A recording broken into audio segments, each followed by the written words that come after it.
Subscription کے button کو دبائیے اور ساتھ بیل آئیکن پر کلک کیجیے تاکہ آپ کو تمام ویڈیو فوراً مل سکیں۔ اس ویڈیو پسند آنے کی صورت میں اسے لائک، کمنٹ اور شیئر کرنا مت بھولیں۔ راڈر کی تلوار اس کی شاہانہ کرسی کے ساتھ رکھی تھی۔ اس نے لپک کر تلوار نیام سے نکالی اور لڑکی کی گردن پر پیچھے سے ایسا بھرپور وار کیا کہ لڑکی کا سر کٹ کر گر گیا، پھر اس کا دھڑ گرا جو کچھ دیر تڑپ کر ساکت ہو گیا۔ اگلی صبح باغیوں کو میدان میں لے جا کر ایک جگہ کھڑا کر دیا گیا۔ ایک طرف 50-60 گھڑسوار کھڑے تھے۔ اشارہ ملتے ہی گھوڑے باغیوں کی طرف دوڑے۔ باغی ان سے بچنے کے لیے ادھر ادھر دوڑنے لگے۔ سواروں نے گھوڑے موڑ موڑ کر ان سب باغیوں کو کچل ڈالا۔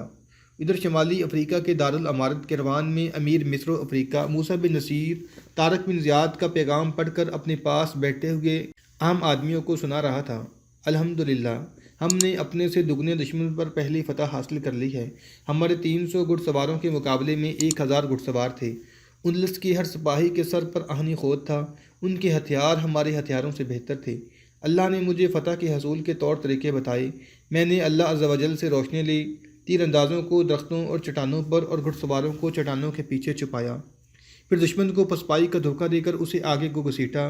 وہ تیر اندازوں کی زد میں آ گیا تو اس پر تیر برسنے لگے۔ اندلس کے لشکر میں افراتفری مچی تو میرے چھپے ہوئے گھڑ سواروں نے اس پر عقب سے حملہ کر دیا۔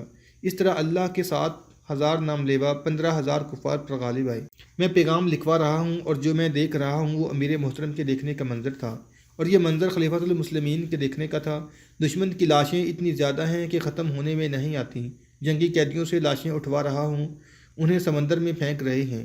جہاں کہیں گھڑا دیکھا وہاں لاشیں پھینک کر اوپر مٹی ڈال دی، مگر گھڑے ختم ہو گئے ہیں، لاشیں ختم نہیں ہوئیں، باقی لاشیں سمندر میں جا رہی ہیں۔ 600 گھوڑے ہاتھ آئے ہیں، مرے ہوئے دشمن کے ہتھیاروں کے انبار لگ گئے ہیں۔ اب ضرورت مزید کمک کی ہے۔ مجھے بتایا گیا ہے کہ اندلس کی فوج بہت زیادہ ہے اور آگے قلعہ بند شہر ہیں۔ میں کمک کا انتظار کر کے آگے بڑھوں گا۔ میری کامیابی کے لیے دعا کریں۔ ہم اگر شکست کھا گئے تو واپس نہیں آئیں گے۔ واپس آنے کا کوئی ذریعہ ہی نہیں رہا۔ ہم جن 4 جہازوں پر آئے تھے انہیں میں نے جلا دیا ہے۔ آفرین، موسیٰ بن نصیر نے بے سختہ کہا۔ اس شخص کو کوئی طاقت نیست و نابود نہیں کر سکتی۔ موسیٰ بن نصیر نے اسی وقت ایک پیغام خلیفہ ولید بن عبد الملک کے نام لکھوایا۔ اس میں طارق بن زیاد کی پہلی کامیابی کی تفصیل اور کمک بھی مانگی۔ پمپلونا میں راڈرک نے حکم جاری کیا کہ یہاں سے تلیتا تک منادی کرا دی جائے کہ باہر کی ایک قوم اندلس میں داخل ہو گئی ہے جو اتنی زبردست اور خونخوار ہے کہ اس نے اپنے مقابلے میں دگنی فوج کو کاٹ کر رکھ دیا ہے۔ راڈرک نے اپنے حکم میں کہا کہ لوگوں کو ان حملہ آوروں سے ڈرایا جائے اور کہا جائے کہ یہ لٹیروں کا لشکر ہے جو تمہارے مال و متاع اور تمہاری بیٹیوں کو اپنے ساتھ لے جائے گا اور تمہیں قتل اور تمہاری املاک کو نظر آتش کر جائے گا۔ سرکاری اہلکاروں نے اسی وقت گھوڑے دوڑا دیے۔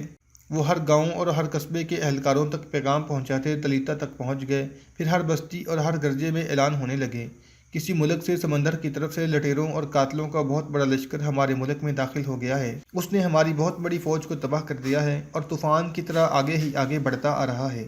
اس کے آدمی گھروں میں داخل ہو کر ہر قیمتی چیز، نقدی اور زیورات اٹھا لیتے اور جوان عورتوں کو اپنے ساتھ لے جاتے ہیں، قتل و غارت کرتے اور گھروں کو آگ لگا دیتے ہیں، عبادت گاہوں کو بھی تباہ کر دیتے ہیں، معصوم بچوں کو برچھیوں کی انیوں میں پرو کر کہکے لگاتے اور ناچتے ہیں۔ شہنشاہ اندلس اپنی فوج لے کر اس خوفناک لشکر کو تباہ و برباد کرنے کے لیے جا رہے ہیں۔ شہنشاہ راڈرک نے کہا ہے کہ ہر وہ آدمی جو تیر اندازی، تیغ زنی اور نیزہ بازی کر سکتا ہے فوج میں شامل ہو جائے۔ ہر اس آدمی کو جو فوج میں شامل ہوگا تنخواہ ملے گی اور ڈاکوؤں کے اس لشکر سے چھینے ہوئے خزانے سے حصہ ملے گا۔ سب سے بڑا فائدہ یہ ہوگا کہ تمہاری جانیں، تمہارے گھر، تمہاری مال اور تمہاری لڑکیاں محفوظ ہو جائیں گی۔ لوگوں تیار ہو جاؤ، ہتھیار اور گھوڑے سنبھالو اور اپنی عزتیں اور اپنے مال و متاع کو لٹنے سے بچاؤ۔ اگر نہیں تو آج ہی اپنے بال بچوں کو ساتھ لے کر جنگلوں میں بھاگ جاؤ اور کمزور جانوروں کی طرح چھپ چھپ کر دن گزارو، اور جب واپس آؤ گے تو تمہیں اپنے مکانوں کے جلے ہوئے کھنڈر ملیں گے۔ جوان اور ادھیڑ عمر آدمی جوش و خروش سے اس غیر ملکی لشکر کے مقابلے کے لیے تیار ہونے لگے۔ انہیں بتایا گیا کہ شہنشاہ راڈرک فلاں راستے سے پمپلونا سے تلیتا جا رہا ہے اور فوج میں شامل ہونے والے لوگ اس راستے پر شہنشاہ کی فوج کا انتظار کریں۔ کچھ عبادت گاہیں ایسی تھیں جن میں یہ اعلان نہیں ہو رہے تھے۔ یہ یہودیوں کی عبادت گاہیں تھیں۔ ان کی تعداد زیادہ نہیں تھی۔ پہلے بیان ہو چکا ہے کہ اندلس میں یہودی سب سے زیادہ مظلوم تھے۔ صنعت و حرفت اور تجارت یہودیوں کے قبضے میں تھی، لیکن روپیہ پیسہ ان کے قبضے میں نہیں تھا۔ ان سے اتنی زیادہ ٹیکس اور دیگر محصولات وصول کیے جاتے تھے کہ ان کے پاس صرف پیٹ بھرنے کے لیے چند ٹکے رہ جاتے تھے۔ یہودیوں کو اچھوتوں جیسی حیثیت حاصل تھی۔ جب اندلس کا تخت و تاج وٹنرا کو ملا تو اس نے یہودیوں کو عیسائیوں کے برابر درجہ دے کر ٹیکس کم کر دیے۔ اس نے یہ ظالمانہ سلسلہ بھی حکماً بند کر دیا کہ یہودیوں کی خوبصورت لڑکیوں کو جبراً پکڑ کر گرجوں کے حوالے کر دیا جاتا تھا۔ صرف یہودیوں کا ہی نہیں، وٹیندرا نے عوام کا بھی معیار زندگی بلند کر دیا تھا۔ یہی حکمت عملی اور انسان دوستی وٹیندرا کے زوال کا باعث بنی۔ راڈرک نے اس کے خلاف بغاوت کرا دی اور خود بادشاہ بن بیٹھا۔ اس نے اندلس کا تاج اپنے سر پر رکھتے ہی وٹیندرا کو قتل کرا دیا۔